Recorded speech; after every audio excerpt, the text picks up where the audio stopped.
Жумак ажа, демдүү отурасызбы? Ден соолугуңуз жакшыбы? Аллага шүгүр отурам. Канча жаштасыз? Мына жашыңыздан баштайынчы.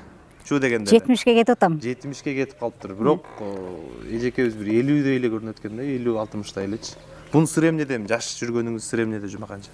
Эми ушу мектеп иштеп жүрүп, анан турмушка чыкканда жолдошум жакшы болгон үчүн, кайнем, кайнатам, өзүм, апа, ата-энелерим жакшы болгон үчүн ушундай болсоң керек да. Эми бул турмуш жолго карайт да. Баягы түшкөн жери жакшы болсо карагатын ак болот дегендей ошондой да. Эми жолдошум жакшы болчу эле. Мен айтканым кылып, эмне десем баарын аткарат эле. Кайнем дагы жакшы болгон. 9-ду төрөдүм, ушу кайнем бакты баардыгын. Мектеп ишке бардым. Өзү 7 жыл магазин иштеп жүрдүм. Ошо магазин иштеп жүргөндөн чалым экөөбүз сүйлөшүп, экөөбүз классташ элек. Демек классташыңызга турмушка чыккансыз? Классташыбызга турмушка чыккам. Анан кийин ошондон экөөбүз сүйлөшүп жүрүп, анан кийин 2 жыл сүйлөштүк. Анан кийин баш коштук. Кайнеме дагы жабып калдым да. Анан кайнем ушу өзү 2 эле уул болгон экен да күйөөм. Өзүм дагы 2 эле кызмын. Анан кийин кайнеме көп төрө бер балам. Мен көп баланы жакшы көрөм деп ушундай деген үчүн, апам дагы көп балалуу болгула деп ошентип берген үчүн ушу көп балалуу болуп калыппыз да. Эми Кудайдын бергени да бизге. Анан кийин ушу чалым экөөбүз бирге тарбиялап, бирге өстүрдүк. Чалым органда иштеп жүрдү. Анан органда иштеп жүргөндөн кийин эми мажал экен алып кетти да чалымы.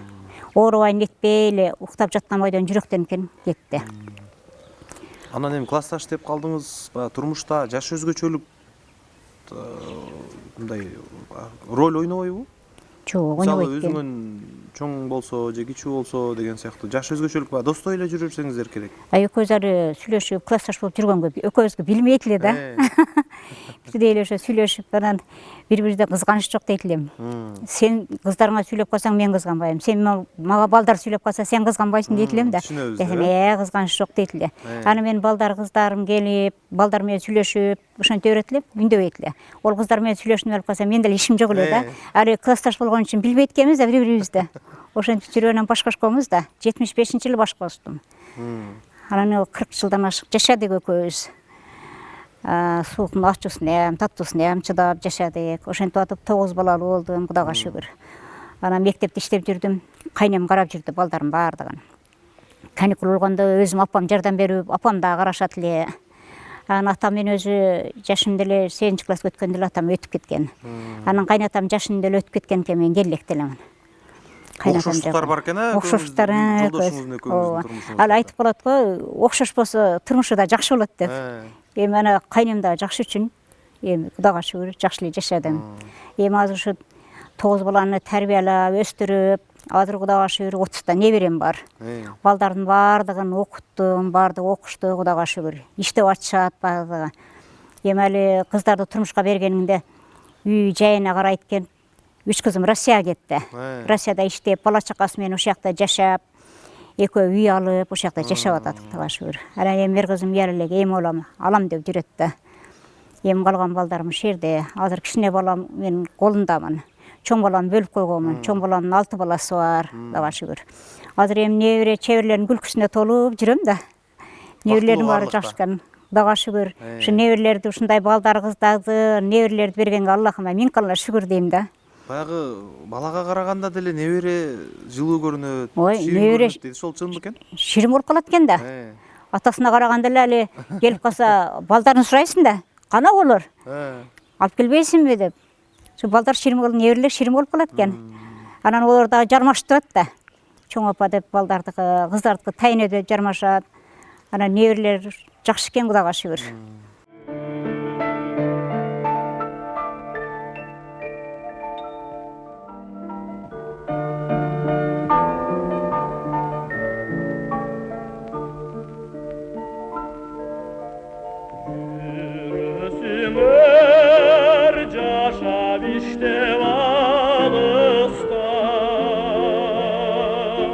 Çolu tibet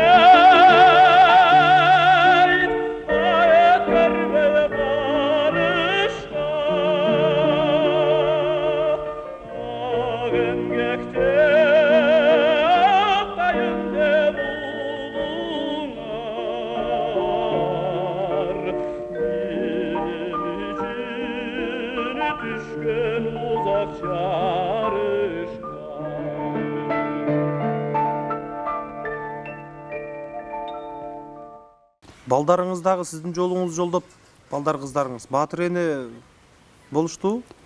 Батыр эне болушу элек да. Э. Эми азыр эми турмушка байланыштуу азыраак төлөш керек экен деген принципке келип алышкан. Анан Кудайга шүгүр чоң баланын 6 баласы бар. Анан келинде айтам да, көптөрөп мени ордун баскын сен дагы дейм да. Десем анан кийин апа болот, ушуягын эле тарбиялеп алайын дейт. Эми азыр турмушка жараша ушундай болуп калат экен баардыгы эле. Кыздарым 4төн, 5тен балдар бар. Эми алар айтышат да, мисалы көп баланы, бала чаканы үйлөп, жайлап багыш кыйын деп. Анан сиз 9 баланы чоңойткон эне катары негизи эле кыйынбы? Жок, кыйынчылык болгон жок мага. Мен апам, кайнем жардам берген үчүн эч кыйналбадым. Эми балдарды ошолор турмушка бергенде дагы силер бийлеп силер койгула, силер эмне десеңер ошонун айтканын кылам деп, ошо кайнем менен апамдын айтканын кылып эле турмушка бердим бардыгын. Анан жолдошум деле сен билесиң, сен коесуң деп ол мага айтат эле. Мен кайнем менен апам айтат элем, силер бийлейсиңер эми, силер айтканыңар болот дейт элем да. Ошентип Кудайга шүгүр балдар кыздарым бардыгын той кылып, окууларын бүткөрүп, анан турмушка бердим да. Эми Кудайга шүгүр жакшы иштеген иштеп атат. Экөө Россияда жүрөт, иштеп бирөө Россияга кетти. Экөө эми Россиядан дипломдорду, экиден дипломду кармап эле алар Россияда жүрөт азыр. Ушундай болуп калат экен да турмушка карап. Анан көп балалуу эненин рахаты эмнеде? Ой, көп балалуу эмне десең дагы ушу балдарды эңсеп, 10 баланын орду башка болот да. Өзүнчө кыял жорго башка болот. Билбейм, мен ушундай балдар кыздарымы эми ошолор бактылуу болсо мен бактылуумун да. Нерелерим бактылуу болсо мен бактылуумун дейм да. Ушу балдар кыздарыбыз, нерелерибиз бактылуу болсо Кудайга шүгүр биз бактылуубуз да. Анан мектепте дээрлик 20 жылдай убакыт иштепсиз да? 20 жыл иштедим Ошол мектепте. мектептеги мисалы эми азыр үйдө небере чебере бар сизде, неберелер бар, балдарды чоңойттуңуз. Ошол кездеги сиз иштеген кездеги жаштар менен азыркы жаштарды мындай айырмалап, аралыгындагы ортосундагы айырмачылыкты байкайсызбы? Байкайм да, маалда биз эми кайынеге роса кызматты кылат элек. Эртең менен туруп алып ишке барабыз деп бар жоктун мал алдан бери, токтон бери эч нерсени койбой, жайлаштырып коюп ишке шашыйт элем да, мен ошондо ишке барат элем. Анан эми азыркы жаштар ундай эмес да. Иши барбы? Мен ишим бар деп кете берет да. Мен ишке барам да эч нерсеге карабайт. Ондо мен бар жокту бүткөрүп, ишим бүткөрүп туруп, ушу ишке кеч калбай барат элем да. Убагында ишке барат элем. Кеч калыш жок эле бизде. Билбейм, биз эми али мугалимдерден, директорлордон өзүбүзчө ай тартып, ошондой кылат элек да. Анан азыркылар кетет кой. Иштедим деп балдарына мына карабайт, кетип калат ишке. Биз карайбыз да, бизге ишенет да болор. Анан мен дагы бар жок жайлаштырып коет элем, кайнеме таштап коюп кете берет элем. Кайнем өзү, мен өзү декретке чыкканда эле декретке эмне чыкпай иштете берет эле эжеке. Иштей бер, декретиңе аласың да.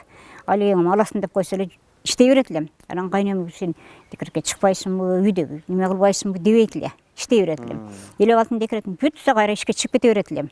Кайнем карап кала берет эле.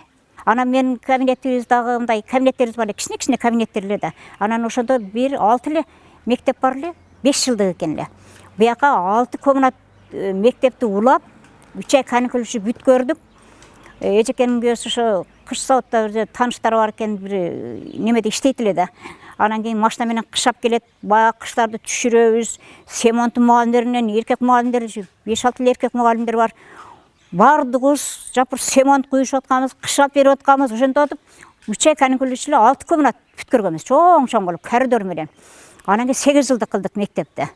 Анан 8 жылдык кылдык, кийин анан жардам берип, өкмөттөн жардам берип, анан 10 жылдык мектеп болуп, биракка подвал менен 2 этаж мектеп түшкөн да.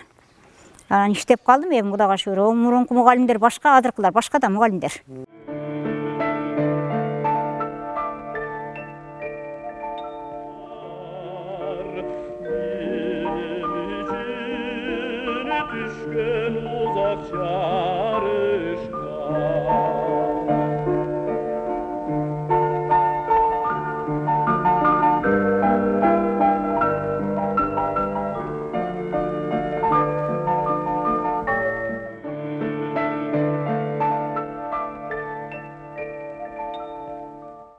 Негизи эле бизде баягы кыргызда баягы кайнене келин деген стереотип бар го коомдочу.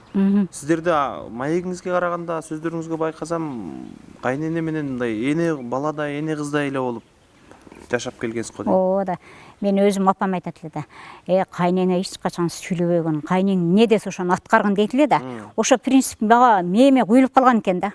Анан абысыным бар эле, абысынымдан 9 баласы бар эле. Кайнем абысыным совхозго чыгып кетет эле.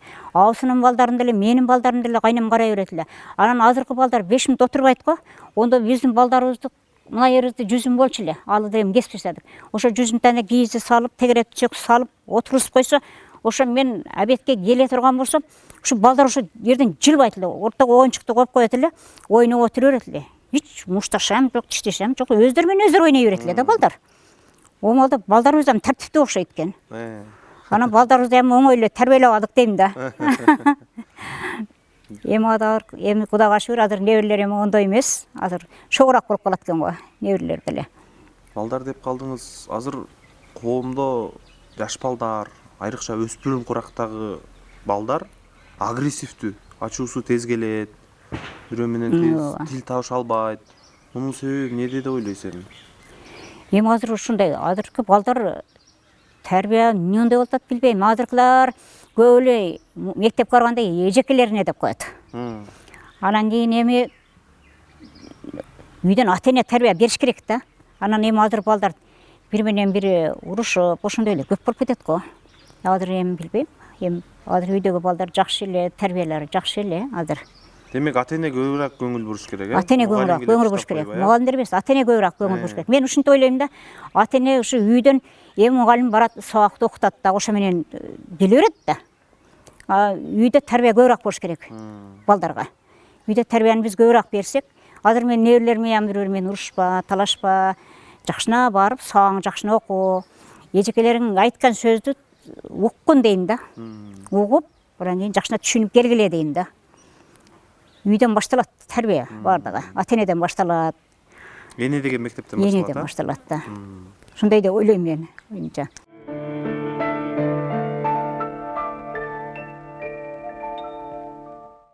Ар бир телегим айласын тапкан, түн бою уктабай тербетип чыккан. Дейишим өзүңсүң ардагым апа, асылым менин ардагым апа. Мен үчүн канча сен төшүккө баттың, жан апа чачыңды бу бакта басты. Коомдогу баягы үй бүлөлөр бузулуу, мисалы бузулган үй бүлөлөр көп. Статистикага таянсакчы, 2 ара жолго түшкөн. Ошолорго сиз мисалы 40 жыл жашадым деп атпайсызбы? Ооба. 40 жыл жашадыңыз. Үй бүлө мындай бекем сакталыш үчүн эркек же балким аял кимиси көбүрөөк аракет кылыш керек? Кантип үй бүлө бекем сакталат деген? Будай экөө тең эле караш керек. Эми аял киши деле кээ бир киши жеңил бойлук кылбаш керек. Эркек киши деле жеңил бойлук кылбаш керек. Экөө турмушту тең алып барыш керек да. Эми баягы жерде мен деле чал менен неме болуп калсам, мен сүйлөп бир нерсени айтып калсам, чал кулак салбай коет эле да. Анан ол не болуп калса, мен кулак салбай эле үндөбөй эле кутулуп кетет элем. Ошондой болсо турмуш болот. Анан кийин ол бирди сүйлөсө, аялы бирди сүйлөсө, жолдошу бирди сүйлөсө, каякта турмуш болот, мында турмуш болбойт да. Экөө тең алып барыш керек турмушту. Баланы да тең тарбиялаш керек. Иштин баардыгын экөө кошо кылыш керек да. Ушундай деп ойлойм да. Ошондо тарбия жакшы болот да, балдарга дагы. Балдар дагы иштедим деп эле жүрө бербестен, балдарга тарбия бериш керек. Балдарды караш керек. Ата-эне келгенден кийин, иштен келгенден кийин ошол балдар ата-энени сөзүн угуш керек. Ата-эне ошолордун тарбияны бериш керек да, үйрөтүш керек. Балам андай болбо, мындай бол, бири-бириңе күйүмдүү, мээримдүү бол деш керек экен да. Мен Кудайга шүгүр, мына балдарым азыр күйүмдүү, мээримдүү, бири-бирин эстеп, бири-бирин неме кылып турушат да. Кудайга шүгүр дейм ошонусунда. Баягы жаш кезиңизде мектепте иштеген кызыктуу окуялардан бөлүшүңөр. Эми мектепте иштеп жүргөндө биздин балдарыбыз деле жош болот эле да. Кызы деле жош экенбиз. Али отуруш неме кылып калса деле неме кылбайт элек. Барбайт элек ондо. Окот элек да. Анан кийин балдар деле чакырып калса барбайт элек отурушка. Анан классташтар менен мындай жакшы эле мамиле кылат элек. Алгындай уруш талаш жок элек. Эжекелери сүйлөп койсо, эжекелерибизден уялып, эжекелер нарактан келатканда жолду бошотот элек да биз. Уялат элек эжекелерден. Анан кийин тартиптүү элек дейм. Ушундай Эми болгондо. мисалы мугалим деп калдыңыз. Сиздин кезиңиздеги мугалимдер менен мисалы азыр коомдо мугалимдерге болгон мындай терс сапаттар болууда, мугалимдерди акарат айтып, коомдо мугалимдин баа баркы бир аз түшүп кеткендей байкалат да азыркы кезде. Ошондой болуп калды. Ушул нерсени байкай алдыңызбы? Сиз жеке оюңуз кандай? Эми ошондой болот. Азыр эми окуучуларча эле бала шоктонот, шоктук кылат, анан эжекелери урушат дейм аны. Шоктонбой отур десе мен урушту деп, бирок бекчил балдар ошондой болуп бекенип калат да. Бирок эжекелери урушпайт, ошого туура тарбия берейин, ошону мындай жолго салайын деген ойдо болот да эжекелери. Урушпайт эжекелери. Ошону укпайт да балдарчы азыркы балдар. Азыркы балдар өзүмчүл болуп калган бардыгы. Анан бир менен бири али мушташып, азыр деле мурун эми азыр мушташпай калды. Мурун бир менен бири мушташат эле балдарчы. Мына бала наркы качек уулу болсо, орке болуп, малкана деп ошентип мушташат эле дейм. Асыл ошо токтоп калды эми азыр. Эми кичине жолго салып койду окшойт барды мугалимдер. Коркуп калат эле окуучулардан. Азыр мурун окуучуларчы биз айтканыбызды так аткарат эле да. Эмне десе ошону кылат эле окуучулар. Окуп кел десең окуп келет, тапшырма аткан десең аткарат эле. Азыркы кызлар азыр телефонго кызыгып калды көбүнчөчү. Телефон деген чыкты, эми телефонго кызыгса сабак менен эми иши жок. Ушу телефонду кантайт экен, эмнени көрөт экен, ушу оюн ойноп калды, телефон менен алаксып калды. Өзү телефонду көрсөтпөш керек экен балага. Ушу телефон менен алаксып азыр өздөрүнчө балдарым бузулуп атат да телефонду көп көрүп.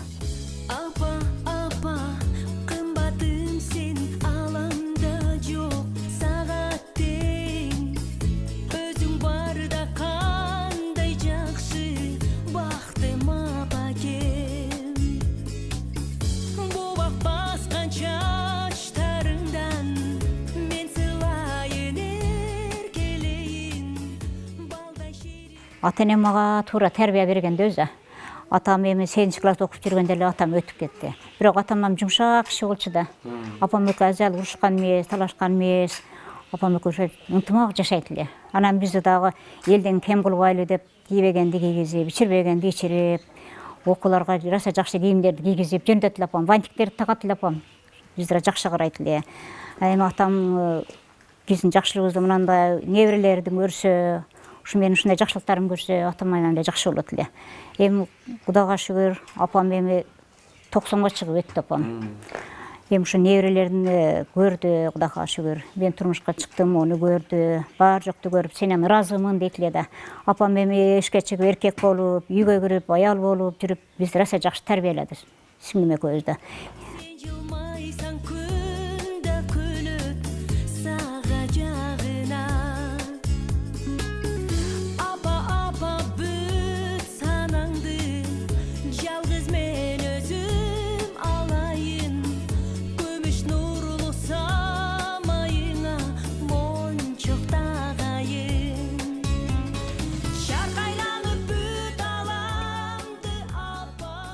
Эжем экөөбүз эки эле бир тууганбыз. Анан эжем бар жокко жетишчү үйдөчү. Үйдүн тирилигин бардыгын өтө таза, тазалыкты өтө катты кармайт. Тазалыкты жакшы кылат. Мектепте окуп жүргөндө деле мектепте мугалимдер мактайт эле. Анан бизди илгери пахтага апарат эле.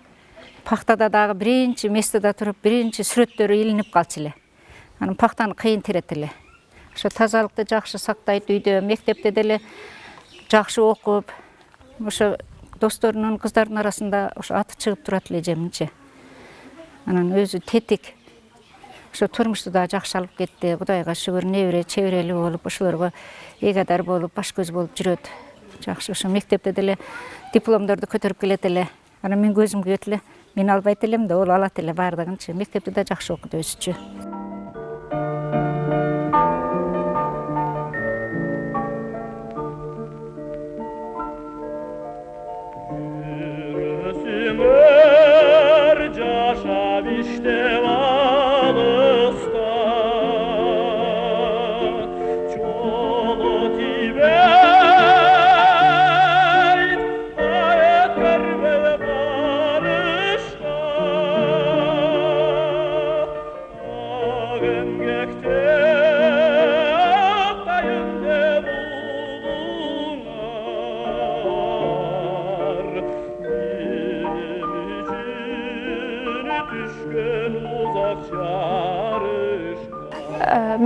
эң чоң небересі болом. Ушул жерде чоңоюп, ушул жерде өскөнүм үчүн апай деп чакырамын. Ошол бизди, ушул эжемдерди, атамдарды чоңойтуп, бизди карап, бизге көп акыл насааттарын айтып, ушундай кылгыла деп ошол бизди жакшы жолго багыттайт. Биз ыраазыбыз ушул бизди ушинтип чоңойтуп, ушул даражага жеткизип койгонуна чоң рахмат айтабыз, ыраазычылык. Ошол апам бизди кичинекейибизден чынчыл болгула, кайсыл жерге барсаңар дагы өзүңөр менен болуп, чын сүйлөп, кандай ситуация болсо дагы өзүңөрдүн оюңардагы нерсени айтып, чынчыл болгула деп айтат. Азыр ошол апам мурдагы жашоосун көрүп, салыштырып, азыр ошол апама окшоп, мен дагы апама окшогон баатыр эне болсом деп өзүм дагы ойлойм, тилейм. Апама окшогон байбиче болом деймин.